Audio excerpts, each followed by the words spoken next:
Back by popular demand. This is 2015 Sharknado 3, oh hell no. Warning, spoiler alert. Shout out to Hasfat Malay for keeping the Sharknado franchise alive on the channel. We start off with Finn doing a James Bond gun barrel opening, but this time we get a shark's mouth with Finn carrying a chainsaw. Finn revs his chainsaw, and we're off. Finn is running through the capital and he seems to have the sense of urgency that would only make you think that another Sharknado is coming. Soon the Secret Service pulls up and takes Finn to the president because another storm's on its way. Finn calls April, and she tells him that she's almost to the Women's Health Center. Eventually, Finn and his escort get bombarded by protesters, so he ditches the car to run to the White House. Finn should have been in the Special Forces. The man's stamina's out of this world. Washington, D.C. is not a place you can just run through traffic and protesters in a matter of seconds to get to the White House. Yet he managed to do so without breaking a sweat. That's beyond impressive. I can't run down my driveway to the mailbox without huffing and puffing. Once at the White House, officers stop Finn from getting inside, but soon Gary, the chief of staff, comes out to escort Finn inside. Meanwhile, April's arrived with her mother, and she's pregnant. Back in DC, the president addresses reporters, and he awards Finn with the Medal of Freedom for his services in the first Sharknadoes. Finn accepts the award, and he mingles with reporters and other staff of the White House. Reporters ask Finn where he plans to go now that he's accepted the award, and he tells them that he plans to go home to his family. Soon, the president brings out the mayor of New York City, and he presents Finn with a golden chainsaw. I want one. Can I be part of the golden chainsaw? Can we just dip random things in gold, and they'll still work? I feel like this is just a Ryobi chainsaw from Walmart that was spray painted with gold spray paint. Not even the premium stuff either. That's like the flattest gold color I've ever seen.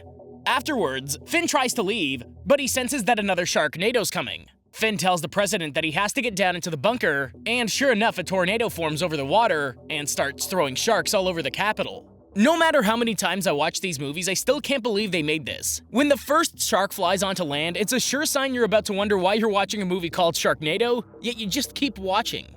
As sharks rain down inside the White House, Finn grabs his golden chainsaw and he starts slicing away. More and more people die, and Finn heads out with the president.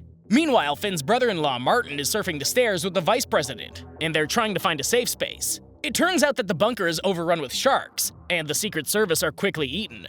Finn grabs the president and they head for the armory. Once they're armed, Finn and the president head back to the White House to take down all of the sharks as they rain terror on the building. Outside, the Washington Monument is torn apart, and it's lifted high in the sky. Meanwhile, Finn and the president have one of the most American scenes out there. Finn takes his semi-auto rifles, slides on his knees while shooting up at the sharks, and the president says, "This is for America, baby!" After that performance, Finn and the president jump out of the window as the Washington Monument piece slams right down in the middle of the White House. Finn and Martin meet up, and the tornado just disappears. One final shark rains down, and Finn and the others raise the American flag to impale the shark. I forgot this series has its own theme song. Sharknado's a gem.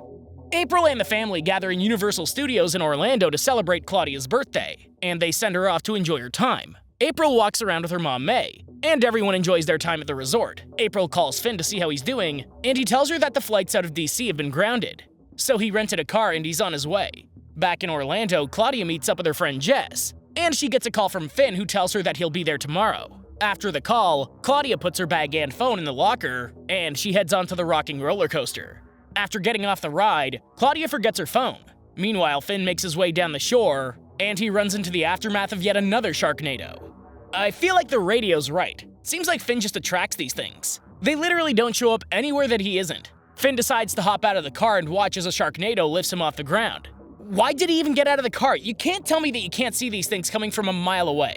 A camper pulls by and a masked figure with a sword hops out and starts taking out sharks. Finn grabs his golden chainsaw, and another guy pokes out of the top of the camper and fires an energy gun into the Sharknado that makes it disappear. The masked figure makes her way to the car, and it's Nova. Yes, I missed Nova. She was the best part of the first movie, and she's paired up with Lucas. That's Frankie Muniz. Malcolm's in the middle of Sharknado. It turns out that Nova's been tracking Sharknado since her time in LA, and it turns out that she's been tracking Finn this whole time too. Nova finds out about how Finn was heading to Orlando to meet up with pregnant April, and she's not too happy about it. Just then, they head into the Beast, and Finn gets to see the setup that they have for intel. Finn is concerned about Nova's obsession, and he tries to tell her that she needs to give this up. She tells him that there's no way she can do that, and she explains how Sharknado sharks survive in the clouds unlike other sharks. After looking at the intel, they realize that Sharknadoes will be popping up all over the Eastern Seaboard. When Nova finds out that Finn is heading south still, she offers to give him a ride. There's obviously some sexual tension going on here, and I'd be down for it if April didn't have a chainsaw hand. Speaking of, sharks start falling in Orlando, and pregnant April is ready to just hop into the pool to save people. Points to April. April calls Finn to tell him that a shark just fell from the sky without a Sharknado forming, and he tells her to go find Claudia and get her somewhere safe. April and May head back to Universal, but Claudia and Jess get pulled onto the disaster ride by a couple of boys. Claudia ends up with Billy, and they start to connect over the naivete of their best friends. Back with the Beast, Lucas and the group run into a problem. They just missed the Sharknado that came through and took out the bridge, so they head for a nearby military base to meet with General Gottlieb. Once inside, they're escorted to the General, who welcomes Finn with open arms. He tells them about the intel they've gathered, and Lucas points out that the sharks could merge into a sharkicane. Okay, I can't believe I just said sharkicane. Twice now. Also, when did Finn learn how to fly a fighter jet? Actually, Nova knows even more. They've managed to accomplish so much in 2 years, and I'm still almost right where I was a year ago. Just as they get ready to go into the plane, a Sharknado comes down, and Nova and Finn rush for the jet while Lucas runs for the Beast. Just as he gets to the Beast, a shark eats his leg and an arm, but he manages to crawl to the roof of the Beast. Then 2 different sharks eat his other leg and arm. Now that Lucas is just a stub, he pushes the failsafe button on the Beast with his head, and it blows the camper up and stops the storm. Nova and Finn take off, and Nova swears to kill every last Sharknado. Back in Orlando, April tries to call Claudia, but they can't get an answer since Claudia doesn't have her phone. Finn and Nova are making good time though. They pass over Daytona as a NASCAR race is going on, but a Sharknado brings disaster to the track. Finn and Nova fly close to the tornado, and they release a fuel tank into the storm that they blow up to stop the storm. You ready to see some more Prime Film content? A rogue shark hits the plane over Daytona, and Finn crash lands them in the water at Universal Studios in Orlando. So that happens, but that's not it. When they come out of the water, Finn and Nova lose almost all of their clothes since he only has pants on, and she has the bare minimum leather top on. This movie knew what fans wanted, and they answered. Fantastic. April and May keep searching for Claudia, and Finn and Nova put on some clothes. April tries to tell May that she can handle this on her own, and she heads up to the rocking roller coaster to find where the phone is. Once she gets up there, she runs into the ride attendant as he goes to get riders off the roller coaster at the top. And Claudia jumps into action and kills one of the sharks that's coming for the tram. Back on the roller coaster, Bruce tries to evacuate the roller coaster, and April asks all of the passengers on the coaster. Just then, Finn makes it to the top of the coaster, but he gets trapped on the car. The roller coaster literally flies off of the rail and crash lands in the twister ride. It's like everyone's worst nightmare on a roller coaster. The storm gets even worse, but Finn and the rest of the family catch up with each other and hide in the Universal Studios globe. The globe is ripped off and it rolls through the park into the twister until it gets on top of one of the rides. Somehow they make it down, and May gets taken to the hospital for a bump she got. Nova and the others sit down to look through Lucas's plans, and one of them includes getting help from NASA to burn the merged storms out of existence. Finn calls his dad, and the group decides to take NASCAR cars to Cape Canaveral. In Cape Canaveral, Gilbert's having lunch with Penn and Teller where Finn and the others show up, and Finn heads in on his own to ask his father for help. Once he sits down with Gilbert, it takes no time at all to see that Finn doesn't have the approval of his father, but he gets right to business and asks for help. Leave it to Sharknadoes to bridge the gap between father and son. Also leave it to Sharknadoes to bring out classified space shuttles from Florida. I know where the series goes from here, and it only gets crazier from here, believe it or not. The group heads to NASA as a wall of Sharknadoes makes its way to the coast, and Jonesy takes Gilbert and Finn to suit up for their suicide mission.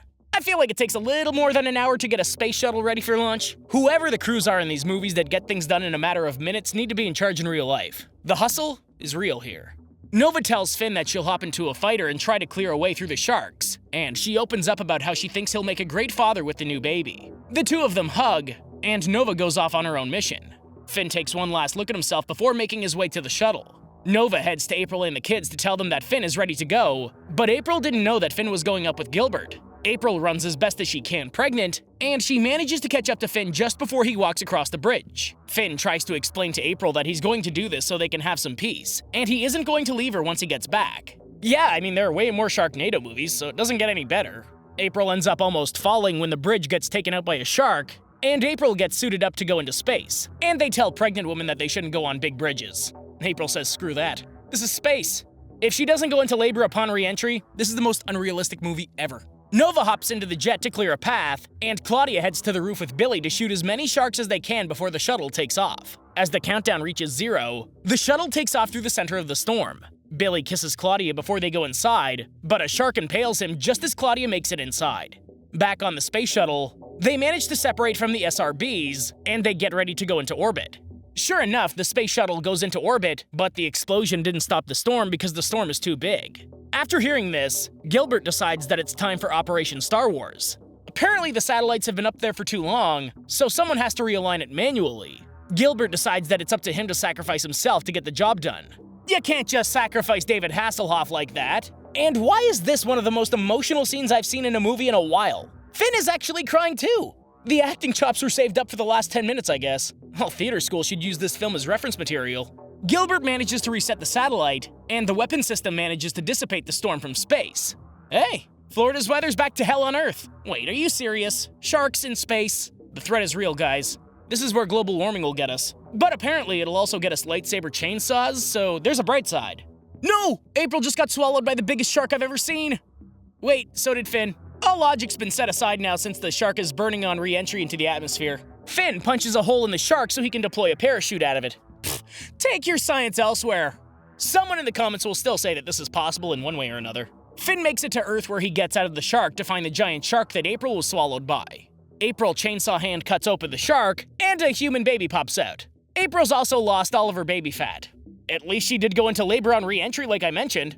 It's not done yet though. Gilbert wound up on the moon somehow, and then April gets squashed by a piece of the shuttle that's falling. Then the credits roll?